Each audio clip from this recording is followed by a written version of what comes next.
churches. Amen. We pray that we shall eat our flesh and not our blood in the mighty name of Jesus. Amen. We pray in Jesus' name. Amen.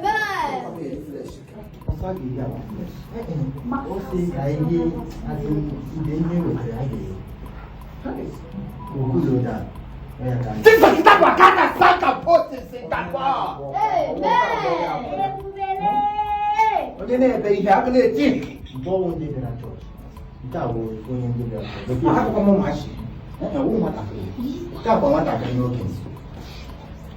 Mommy, let's continue.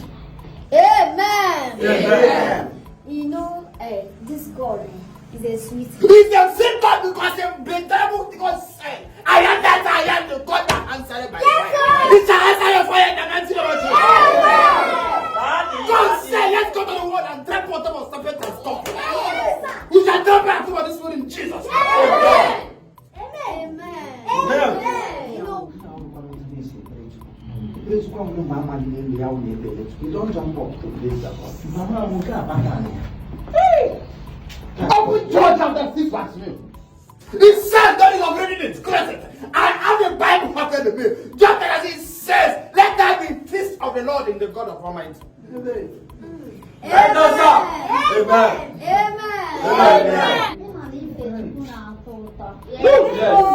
Worship God, you continue. Yes, because he's saying in the cross of God, man. He said, whether I like a man, let your father go. Continue. I hear you, Daddy. Let us stop. Talk to me. What do you hear on the God? I'm not handling the bag on every hand of me holding on. How let the nature, I hold name of the school of church. I brought guys to get here, you leave him. Amen.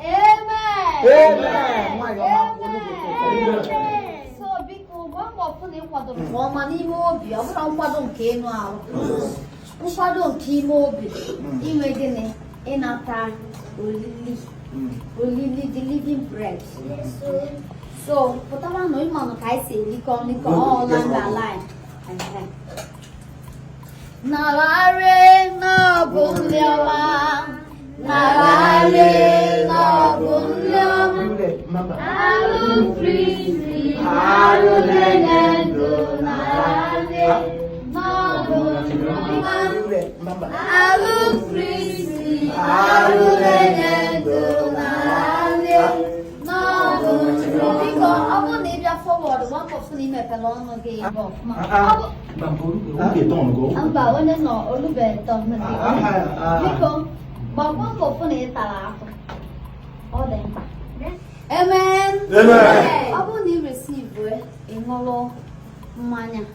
You receive Holy Spirit will dwell in you. I want you to prophesy that thing you want in your life. After receiving this after receiving the living bread. Hallelujah. Amen. Amen.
Anyhow, we got me in oil. Until oil. You don't let me pop oil from Nollywood. Hey! I'm not saying that I'm not. And the king of the money who are calls the Madonna. Huh? I will not come to the black. Who's not my flesh and good alone?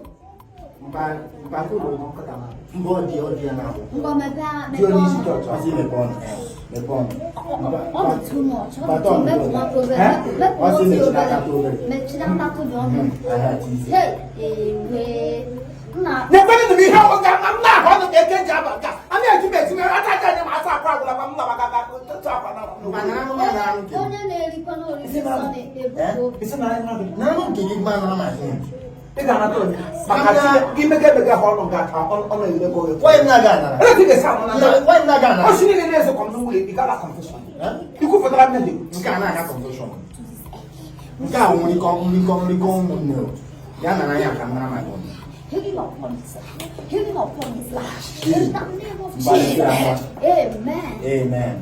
Now, ponta não sai.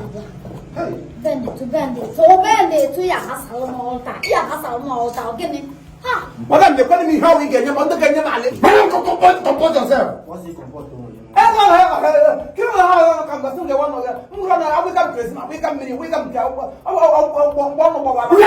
are in the first period trying to go.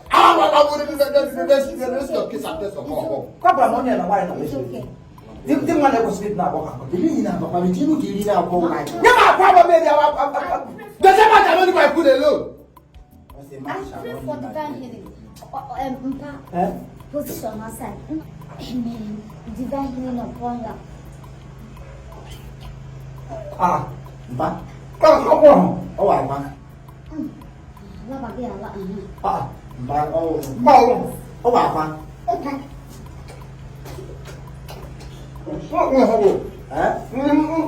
Questo le pasto che io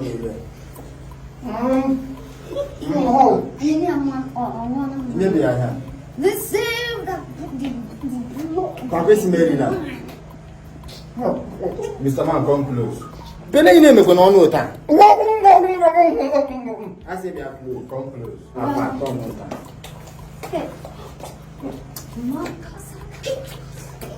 Come on, tap in now. Pele you name on no car. No go. You may want to go to See, I can see for spirit. That is the spirit. I can see fast spirit in this one. That's the Ogo spirit. Ogo. I don't think I see any man because me have to get out from spirit. Oh, when you're not happy with our spirit, you don't want to be a you look Lord. Never can never for the It's divine. It's divine. Oh, no, divine wine. Não é que não é não bom só, não é bom só. Yeah, pardon me. Oh, mama, you the okay. Hey! This is the living bread. And this is the egg from Mount Jerusalem. Egg from Jerusalem. It was imported and exported. Mr. Man, take that egg now. Bring